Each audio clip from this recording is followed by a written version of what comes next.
So we're here today with Tom Lewis, former journalist and reporter and editor with a very impressive bio, who is now writing a website, and we'll link to that below.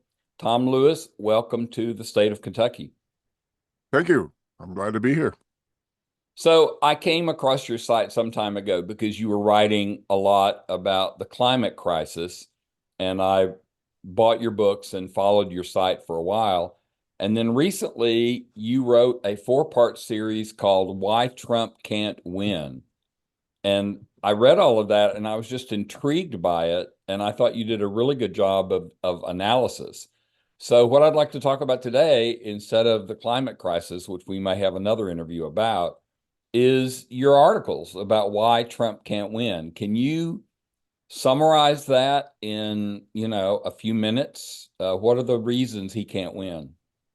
Yeah, let me start by saying that I come at this from the point of view of someone who's been an active political manager off and on over many, many years. I have managed campaigns, I have Hmm. consulted, I've worked as a paid consultant to campaigns up to and including the presidential level. So I speak from the point of view of a political operative as and not an ideologue. I'm not my analysis isn't based on any trials or any policies, but on the practical realities of politics as I have experienced politics. Okay. And I begin with this fundamental point: we're being presented with a narrative by the mainstream press. All the chattering class says virtually the same thing, that we're a country that's bitterly divided and our electorate is divided 50-50, Hmm. 50% Democrats, 50% Republicans. Everybody assumes this. Almost everybody assumes this. I heard Chris Hayes the other day, just in an offhand way, the way you say something, it's so obvious you don't have to defend it. He said, well, Trump has a 50-50 chance of becoming our next president. There's no way to support that. Hmm. Bill Maher said on his show not long ago, you can hate Trump, but you can't hate the Trump supporters because they're half the country. That's the assumption. Hmm. Now, it matters because if you really think that half the country's Republican slash Trump and half the country's Democrat, then the only way you can win an election is by converting the people on the other side to your point of view. Hmm. And a lot of people believe that that's the work of politics. A lot of people who should know better.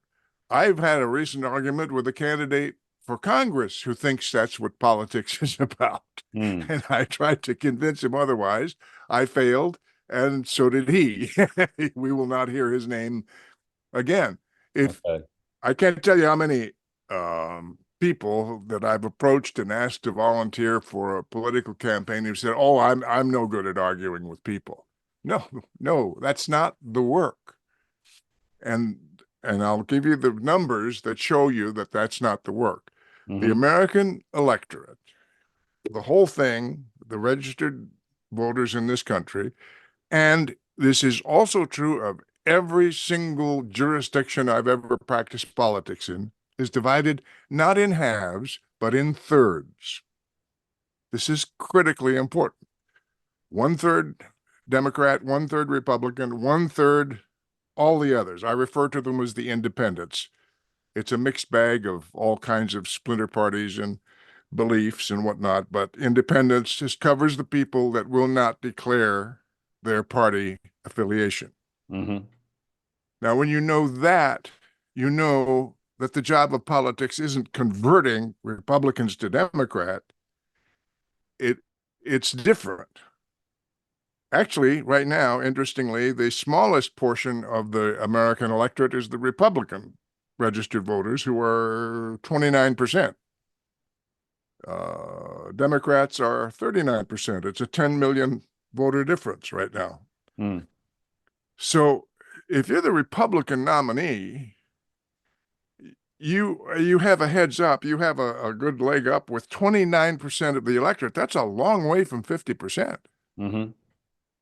So you realize, of course, that your job is, number one, to motivate that base, let them know that you're running, and get their support, hopefully all of their support. But if you got all the Republican support, you'd be at 29%. And that's not even close. Mm-hmm. You don't go to the Democrats because it doesn't work. You don't convert people from one party to the other. You have to go to the independents, who currently are 32% of the registered voters in the country. Now, there's a varying degree of independents who lean toward one party or the other. Mm-hmm. And one polling is another subject. We can get into that if you want to. It's a weedy subject, but suffice it to say that, number one, polls don't predict anything, and polls these days are not very good for a lot of reasons. Mm-hmm. And we're seeing a lot of polling right now that says, oh, it's a tight race, it's a 50-50 race. Well, the people who say it's a 50-50 race are stacking the independent vote from last time around with the results they're getting from the polls this time around, and that's invalid because independents are not loyal. They're not as predictable. If Right. if a vote for a Republican candidate was predictable, it would be a Republican registered voter. An independent is subject to other influences, is not as loyal. Okay.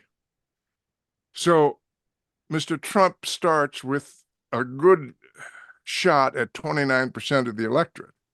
If the job of politics is to reach out to people and bring them into the fold and identify people who support you and give them a reason to be enthusiastic about you, that's not what Mr. Trump is doing. He is alienating his own people, his own base. Attendance at his rallies lately has been plummeting. Mm-hmm. I'm seeing video of half full rallies and people streaming for the exits when he's only halfway through his speech. Right. He's not endearing himself to anybody. He's attacking his own people. He's attacking Republicans who are not sufficiently loyal. He's attacking this group and the other group. He is one of the nastiest people to ever run for president. Now, that's not the way that you put together a political coalition and grow a movement. So his grip, even on the 29% of Republican registered voters, is not that solid.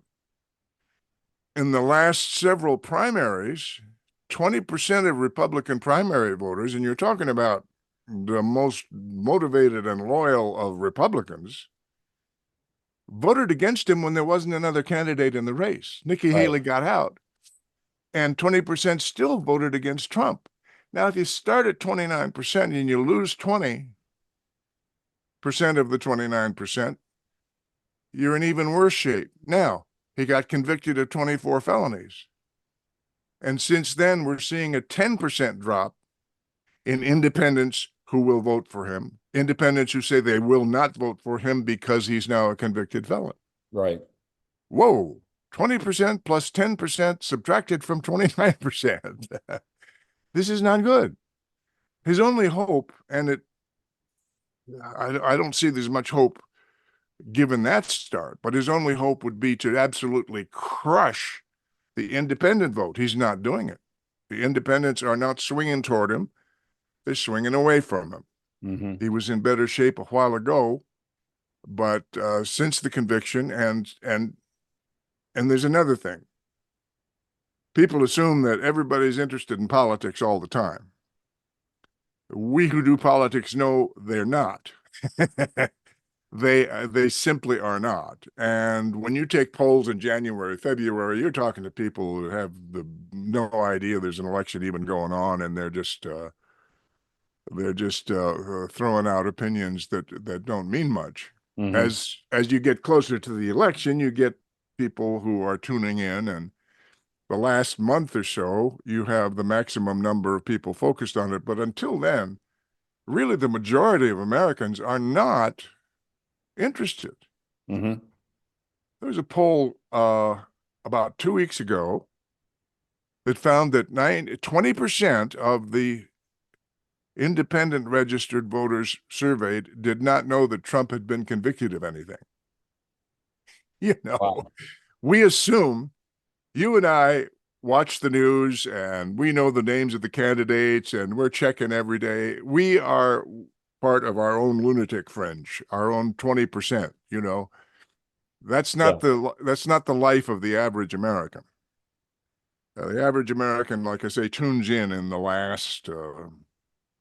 last weeks of a campaign. And if it's a close campaign, they can be decisive. So that's more than a few minutes, but that's the basis of my argument. What sort of feedback or pushback have you gotten to your series of articles about this topic? Oh, nothing other than the normal trolling that you get on Facebook and the objections of the people who will not be convinced otherwise anyway. Okay. Have you had anybody who has agreed with you, particularly anybody who has your background in political work and candidate work? Yes, and I'm not going to be able to remember his name. He's a Democratic consultant, and he has been appearing on more and more television shows recently, uh, making essentially the same argument that I'm making. Not so much based on registered voters, which is where I start, but based on polling, which is shifting dramatically. Every week we're seeing 1, 2, 3 point moves in benefiting Biden, and we're seeing Trump losing ground. This is not the horse race that the media likes to talk about. It's not that the positions of the candidates are changing. It's that the attention of the voters is changing. Hmm. And as more voters who were not involved in this come into it and look around as the choices become clear, one point I like to make is that a poll is not an election. A Right. poll predicts nothing. These two things are essential to remember. It predicts nothing. It's a photograph of conditions that existed at the time the poll was taken, and it may or may not be a particularly good photograph. But it says nothing about tomorrow. Right. Too many things can happen: heart attacks, deaths, scandals, wars, that can completely change the dynamics over a period of hours. So until you have the votes counted, you don't have a result. And when you poll 6 months, a year before the election, you don't have a prediction that tells you what's going to happen with the election. You do have some information. When the polls are 49-49, you don't have any information. That doesn't tell you anything. But when the polls are 60-40, we should pay attention. Hmm. And again, going back to this idea, I hear it every day from the chattering class. Oh, we're a bitterly divided nation. You know what? We're not. 60% and more of Americans agree on abortion rights, on taxing the rich, on Medicare for all. Medicare for all has 70% support from the American Hmm. people. No national politician is even talking about it, with the possible exception of Bernie Sanders. Right. Um, Drug price controls, common sense gun regulation, reducing military spending. The big issues all are agreed upon by 60% or more of the American people. Almost all. I can't think of one that's not. And here we have a campaign that is taking the wrong side of every single issue and Hmm. doubling down on their support. That's not the way you win an election, especially when you start with 29% maximum support. Right. So let's throw some black swans into the mix for a moment. Ah, Let's suppose that for some reason Trump drops out. Uh, I don't see that happening unless he is forced out by circumstances. But let's suppose that he drops out, and the Republicans look around and run Nikki Haley because she got the second most votes. Uh, what do you think that changes? What do you think that does to the fall election? Do you think that Nikki Haley suddenly becomes zooming ahead because she can attract people from the independents that Trump cannot? She would do better than Trump, but she'd be facing another headwind that I haven't mentioned yet, and that's the overturning of Roe v. Wade. Mm, That has 50% of the American people hopping mad, the female side. And uh, if you know anything about females, you know they don't get over being mad real quick. mm, And they tend to be able to extract a price when they get mad. This is a huge force in this upcoming election, and it's the reason I believe is going to be a Democratic blowout. And Nikki Haley might do better with a little better with independents. She might do better with Republicans, actually, but she would not be able to get around the fact that the Republicans are doubling down, doubling down. They're the dog that caught the car. They chased the overturn of Roe v. Wade for 40 years, right. and they finally got it done, and they have suffered disastrous consequences. So what is their response? To double down, try to ban contraception, try to ban in vitro whatever that is, in vitro fertilization. Um, we're watching a political party committing suicide. It's not something to gloat over. We need two functioning political parties in this country, but I don't see the Republican Party coming back for this for quite a while. So let's flip it another way. It sounds to me like you're saying that that unlike many elections that have been about personality, that there's a possibility that this fall could hinge actually on a couple of policies, and that even if something were to happen to Joe Biden, the Democrats, if they run on reproductive rights and on some of these other issues, they're going to win anyway. Is that fair? Yes, but not solely because of the policy, but because of the mathematics that I went over, because of the way the electorate is divided into thirds, and because of what you have to do to maximize your position. See, we've just had a raft. I mean, the mainstream coverage of this election has been just abysmal. Um, we've just had a raft of stories about how Trump has erased Biden's fundraising advantage. Are you kidding me?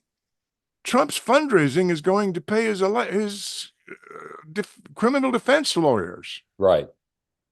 Biden's spending has set up 500 district headquarters across the country, an average of 10 per state. You know how many district headquarters the Trump campaign has set up? Mm, Zero. None. See, Trump has never run a large organization. He has no idea how to run a large organization. right. He had a national organization, sort of, in the Republican National Committee, and he dismantled it. The Republican National Committee is now devoting most of its efforts to claiming that the 2020 election was rigged, Right. and they've been cut off at the head. So there's no organization. The money is not being properly spent. The appeals are not being made. His support is dwindling at a time when the only way you can win an election is to have rapidly growing support. And he seems to be deteriorating Mm. in his performance of the things that he's doing wrong. If you were advising, I'm going to drop this down a little bit to like the state of Kentucky. We are a very red state, or at least we have been. We have some blue dots from Louisville, Lexington, a little bit in northern Kentucky, a few other places. And yet, we reelected Andy Beshear as governor, the most popular Democratic governor in the country.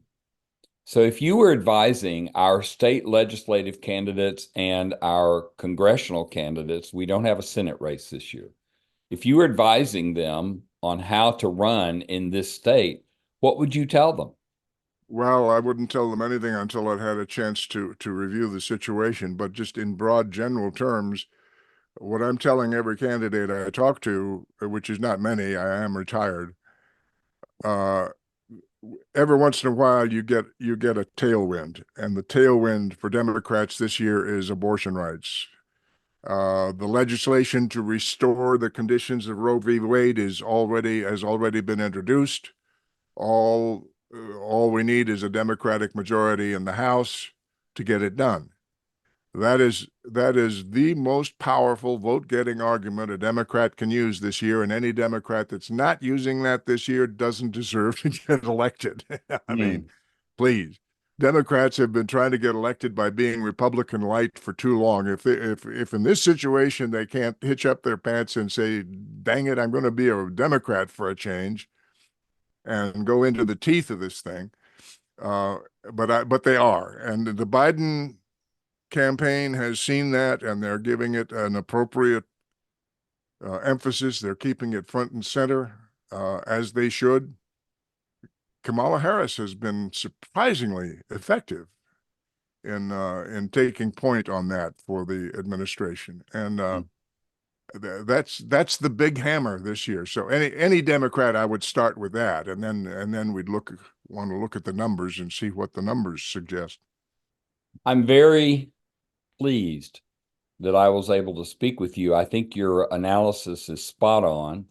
And I was unaware of your campaign consulting work, so that's exciting to have to hear as well. I'm going to be publishing your 4 articles about why Trump can't win, and I will link them below in the video and on the podcast. Uh, Great. I really appreciate your time, and I believe you and I have another interview scheduled to talk about your first topic, which was the climate crisis. But for today, I think we've covered some good ground, and I'm going to share your message with many, many people. Thank you Thank so you. much. Thank you very much for sharing.